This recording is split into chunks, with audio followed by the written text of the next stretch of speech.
أعوذ بالله من الشيطان الرجيم بسم الله الرحمن الرحيم رب اشرح لي صدري ويسر لي أمري واحلل عقدة من لساني يفقهوا قولي صدق الله العظيم. د افغان تعلیمي اکاډمي یوټیوب چینل ګرانو شاګردانو السلام علیکم ورحمت الله وبرکاته. الله جل جلاله دې وکړي چې ټول به جوړ او خوشاله یاست او د ژوند چارې به در باندې په خیر خوشحالۍ باندې تېرې شي. ګرانو شاګردانو موږ تاسو تیر درس د بیې په اړه باندې څه خبره کړې وه. د بیې تعریف موږ تاسو وکوه، د بیې پېژندنه مو وکوله. اوس د فقه په اصطلاح کې د بیې لپاره ځینو علماو څه شرطونه وضع کړي دي. نو موږ تاسو انشاءالله نن راځو د بیې د شرطونو په اړه باندې موږ تاسو انشاءالله بحث کوو. البته یوه خبره وکړو چې موږ تاسو نن درس چې دی هغه د اسلامي ښوونه د 8م صنف، همدارنګه نن درس مو چې دی هغه د 14م درس دی او راځو د بیې د شرطونو په اړه باندې راځو په خپل درس باندې پیل کوو. د بیې د شرطونو په اړه باندې که موږ تاسو مخکې له دې چې د بیې د شرط په اړه باندې عموما د شرط په اړه باندې موږ تاسو بحث وکړو، راځو اول د شرط د اهمیت په اړه باندې. موږ تاسو تیر درس کې بیې وپېژندله، د دې لپاره ځینې علماو څه شرطونه وضع کړي دي. نو د شرط پېژندل ځکه لازمي ضروري حتمي خبره ده که چیرې په بیې کې کوم شرط پاتې سي نو دا د بیې د صحت مخه نیسي او دا د انسانانو تر مابین د شخړو او د جنجال سبب کیږي. نو په دې خاطر باندې چې بیه صحیح سوې وي، هغې صحت موندلی وي، همدارنګه د بایع او مشتري تر مابین کوم جنجال او ستونزه مشکل او منازعه مابین څه نه وي راغلی، نو په دې خاطر باندې اول قدم کې موږ تاسې راځو شرط پېژنو. بیا د بیې د صحت شرطونه دي یا د بیې د شرطونه چې دی بیا په 4 ډوله باندې دي، موږ هر یو جلا جلا پېژنو. اول راځو د بیې په شرطونو کې اول د شرط پېژندنه ده. شرط چې دی هغه په لغت کې نښې یا علامې ته ویل کېږي او په اصطلاح کې وعدې ته ویل کېږي چې د هغې په وجود پورې د بل شي وجود تړلی وي. یا داسې هم ویلی سو شرط هغه عمل ته ویل کېږي چې د ده تر موجودیت پورې د بل شي موجودیت تړلی وي. که چیرې شرط موجود نسی مشروط نسی موجودلی. خو یوه خبره دلته دا کوم چې د شرط په موجودیت باندې مشروط هم لازم نه ګرځي. فرض که زموږ تاسې کتاب هم هلته دی اوداسه مثال لیکلی دی چې اوداس د لمانځه دپاره شرط دی. که چیرې اوداس د یو چا نه وي نو هغه لمونځ د صحت نه لري. خو داسې نه ده که چا اوداس وکړه او هغه به خامخا لمونځ کوي، هغه کیدای ثواب خاطر باندې یا د ګرمۍ په وجه باندې یا په نورو وجوه باندې کیدای سي هغې اوداس کړی وي. خو لنډه خبره دا کوو چې د بل شي موجودیت تر شرط پورې تړلی دی. که چیرې شرط موجود نسی مشروط موجودیدلی نسی. نو په همدې خاطر باندې موږ تاسې د بیې شرطونه هم پېژنو، ځکه که چیرې دغه شرطونه په بیې کې موجود نه وي البته دغه بیې بیخي صحت نه لري. نو بیا علما راولاړ سوي دي موږ ته د بیې شرطونه په مختلفو اقساماتو باندې تقسیم کړي دي. وایي د بیې شرطونه چې دي هغه پر 4 ډوله باندې دي. اول چې دي د بیې د انعقاد شرطونه دي، دوهم چې دي هغه د بیې د نفاذ شرطونه دي، دریم د بیې د صحت شرطونه دي او څلورم د بیې د لزوم شرطونه دي. د بیې شرطونه په دغه 4 برخو باندې ویشل سوي دي. نو موږ تاسې انشاءالله هر یو جلا جلا وایو. اول د بیې د انعقاد شرطونه وایو، پسې د نفاذ شرطونه وایو، پسې د صحت شرطونه وایو او پسې هم د لزوم شرطونه وایو. نو اول راځو د بیې د انعقاد شرطونه وایو. د بیې د انعقاد شرطونو کې علماو دغه څه شرطونه وضع کړي دي. که چیرې دغه شرطونه په بیې کې موجود نسی یا دغه شرطونه را نسی د بیې منعقده نه ده. یا پر بل اصطلاح باندې لنډ مخلصه به داسې وایي که دغه شرطونه موجود نه وو نو دغه بیې چې د هغه صحت نه لري او هغه باطله بیه ده. راځو د بیې د انعقاد شرطونو څخه اول شرط یې دا درته لیکلی دی وایي عقد کوونکی به عاقل وي. نو دې څخه لیونی ځینې ووتی ځکه د لیوني بیه چې د هغه صحیح نه ده، ځکه هغه قابلیت د اهلیت نه لري، نو په دې خاطر باندې بیه هم صحت نه لري. دوهم عقد کوونکی به له یو کس څخه زیات وي. یعنې داسې نسي کېدای چې یو څوک دی یو شی ام واخلي او همدارنګه ام یې د رانیسي، ځکه 2 کسان به وي. موږ تاسې هلته پېژندلي وو، هلته مو خبره کړې وه چې بایع او مشتري. نو یو څوک نسي کولی چې د خپل ځان په اړه باندې دغه قلم وي ام خرڅ کړي ام یې بېرته مرانې وي. مطلب دا چې عقد کوونکي به 2 کسان، یو کس قابض او همدارنګه اخیستونکی دواړه نسي جوړېدی. دریم شرط چې دی قبول او ایجاب باید موافقت سره ولري. څه معنا؟ فرض که زه یو چاته وایم دغه قلم زه په تا باندې خرڅوم، دی به وایي دغه قلم زما قبول دی. داسې به نه وي، دغه قلم زه په تا باندې خرڅوم دی راته وایي دغه کتاب زما قبول دی.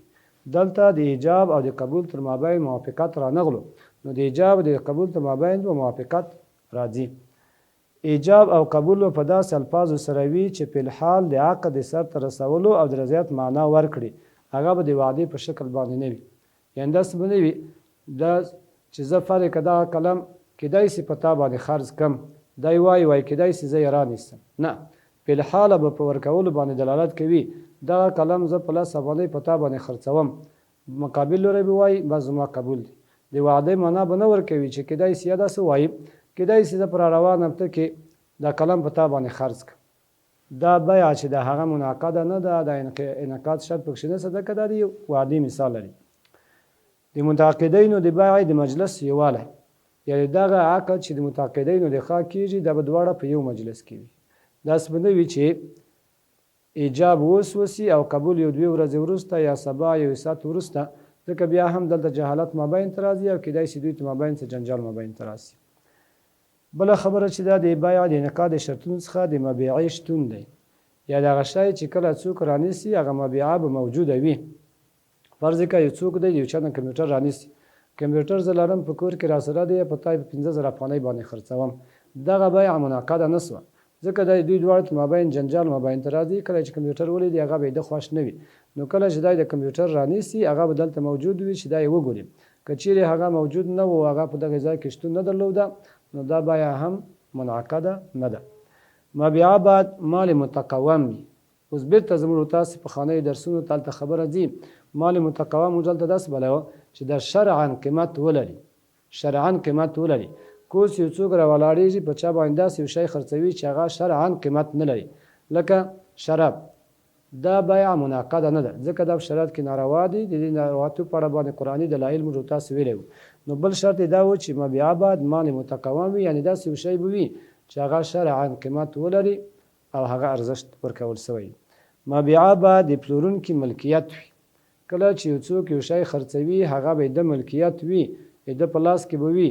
داسې به نه وي چې فرض که د احمد سره یو موټر دی، زه یې په تا باندې په 1,00,000 افغانۍ باندې خرڅوم، یا ملکیت په خپله د ده وي، د پلورونکي ملکیت به وي، د بل د ملکیت دی توانایي یا د بل چا د ملکیت دی صلاحیت نه لري. آخري خبره، مبیعه باید د تسلیم کېدو قابلیت ولري. مبیعه چې کله یو شی خرڅوي هغه به ده ته د تسلیمېدو قابلیت ولري. داسې یو شی به نه وي چې هغه ته ورته تسلیمولی نه سي. فرض که یو څوک راولاړېږي هغه وایي هغه د هوا مرغه زه په تا باندې په 15,000 افغانۍ باندې خرڅوم، ځکه دی د دغې هوا د مرغه د تسلیمېدو قابلیت نه لري، هغه د هوا مرغه دی ولاړې. نو داسې یو شی به وي چې هغه د تسلیمېدو قابلیت ولري، هغه دی د هغې واک او اختیار ولري، هغې کس ته دی تسلیم کړی سي. دوهم شی د بیع د شرطونو څخه هغه د بیع د نفاذ شرطونه دي. هغه د بیع د نفاذ شرطونه دي. البته د بیع په نفاذ کې دلته خبره ده تر هغې وخته پورې دغه بیع نافذېږي نه تر څو دغه شرطونه پکښې موجود سوي نه وي.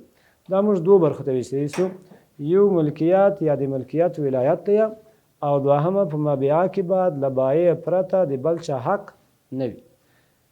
د ملکیت له لارې دا بیا موږ تاسې 2 برخو ته ویشلی سو.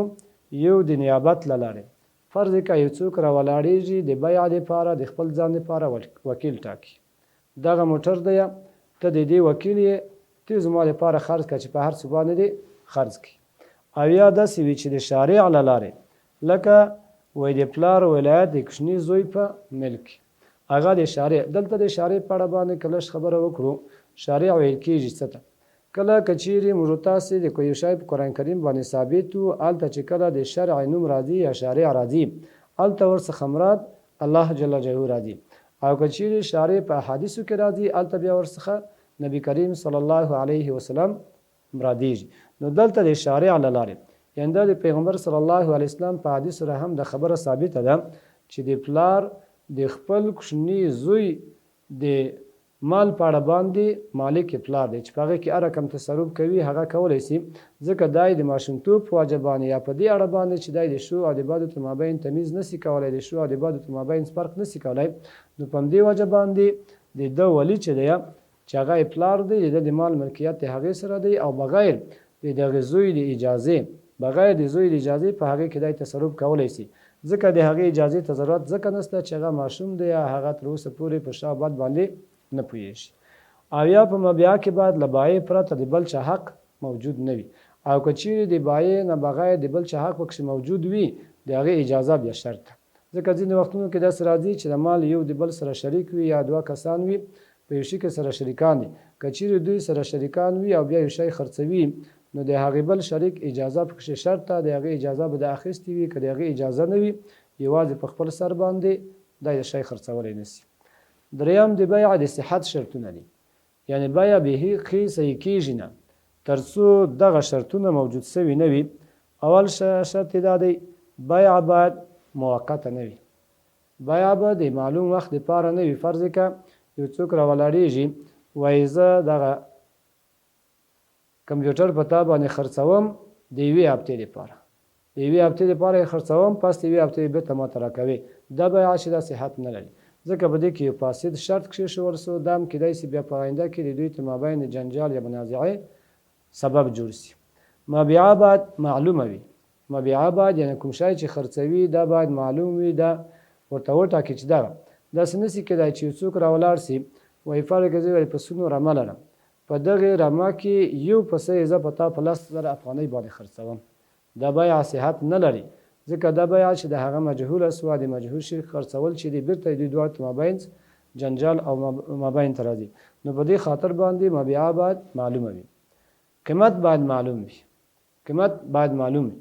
داسې نشي کېدلی چې څوک راولاړ سي وایي دغه قلم زه په تا باندې خرڅوم چې په څو باندې ارزښت لري یا په څو باندې ستا خوښه وه، ځکه دا بیع هم فاسده بیع ده او دا صحت نه لري. ځکه صحت نه لري چې د شرط فاسد شرط یې بېرته په آینده کې دوی ته مابین جنجال راځي. فرض که دی وایي دا په 10 افغانۍ باندې ارزښت لري او بل مقابل لوري هغه په 20 افغانۍ باندې، دوی ته مابین جنجال او ستونزه مابین ته راځي.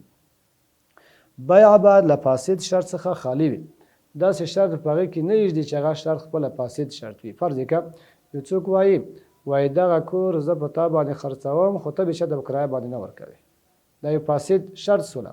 ځکه چې ته یو شی په کور په ده باندې خرڅوي نو عامه تام صلاحیت د هغې دی، بیا ته د فاسد شرط د ایښولو حق نه لري. مبیعه باید په رضا سره، مبیعه باید په رضایت سره ترسره شي. نو په همدې خاطر باندې د مکره کس بیع چې ده هغه صحیح نه ده. فرض که یو څوک دی یو راولاړ سو یو څوک یو بیع باندې مجبوره کوي دغه شی به خامخا ماته په 20 افغانۍ باندې راکوي، که دې رانه کوي څه پټه کې ورته کوي داسې به وکړم هغسې به وکړم، نو دغه بیع هم څنګه ده صحت نه لري. ځکه د بایع او مشتري دواړه رضایت پکښې شرط دی، نو بغیر د رضا څخه هغه صحت نه لري. څلورم د بیع د شرطونو څخه د بیع د لزوم شرطونه دي، یعنی بیع که دغه شرطونه په بیع کې موجود وو نو بیع چې د هغه لازمه ده، او که دغه شرطونه پکښې موجود نه وو نو بیع لازمیږي نه. هغه وخت بیع لازمیږي چې خیارونه پکښې نه وي، او که وي هغه خیارونه به پوره سوي وي. خیارونه اوس موږ تاسې ځکه نه پېژنو چې تر اوسه پورې مو ویلي نه دي، بیا را روان درسونو کې موږ تاسې هلته خیارونه لرو چې خیار شرط دی، خیار عیب دی، خیار رؤیت دی. اوس فرض که یو څوک راولاړ سوي دي یا راولاړ سول یو چا ته وایي زه دغه قلم ستا څخه رانیسم خو په دې شرط باندې چې زه تر ماښامه پورې وخت لرم، تر ماښامه پورې وخت لرم، ده ته اختیار تر ماښامه پورې ورکوي. یا فرض که یو څوک راولاړ سو وایي زما سره کور کې کمپیوټر دی دا زه به تا باندې خرڅوم په 15,000 افغانۍ باندې، دی وایي صحیح ده زه به 15,000 افغانۍ رانیسم خو په دې شرط چې زه یې ووینم. دلته خیار رویت سو تر لیدلو پورې. نو اوس که دوی خیار ورسره ایښی و تر هغې وخته پورې بیع لازمیږي نه تر څو هغه خیار موجود سوی نه وي. که خیار دا و چې فرض که زه یې ووینم هر کله چې د کمپیوټر ولیدی نور بیع چې د هغه لازمه ده. او یا فرض که ده ته اختیار د دې ورکړی و چې زه تر ماښامه پورې وخت لرم، د ماښام چې کله پوره سو نور بیع لازمه سوه. او که چیرې بیع کې بیخي خیار موجود نه و نو بیا سم د لاسه چې څنګه یو شی د 15 افغانۍ باندې په تا باندې خرڅومه هغې ولیدل بس رامې نیول صحیح ده بیع خلاصه سوه. او که چیرې خیار یې ورته ایښی و ماته وي خیارونه بیا هلته موږ تاسې هر یو پېژنو، خیار شرط هم پېژنو، رویت هم پېژنو، خیار عیب هم پېژنو. یا فرض که یو څوک راولاړ سو وایي دغه شی خو زه درته رانیسم په دې شرط باندې چې په دې کې عیب موجود نه وي، که کوم عیب پکښې موجود و بېرته یې ته واپس کوم. نو دا د بیعې د لزوم شرطونه سول. ان شاء الله زموږ تاسې نن ورځ د لپاره همدومره درس بس دی. موږ تاسې نن د بیع شرطونه ووایي. البته د بیع د شرطونو په اړه باندې موږ تاسو شرط وپېژندله، همدارنګه د بیع د شرطونو په اړه باندې چې د بیع شرطونه په 4 ډوله باندې وو، د ټولو پېژندل ضروري لازمي خبره ده، ځکه که دغه درسونه یا دغه شرطونه ونه پېژنو، روان درسونو کې چې بیا د بیع ډولونه دي انشاءالله بیا هلته موږ تاسې یو لړ مشکلاتو سره مخامخ کېږو. نو تر بل درسه پورې مو په الله تعالی سپارم. السلام علیکم ورحمة الله وبرکاته.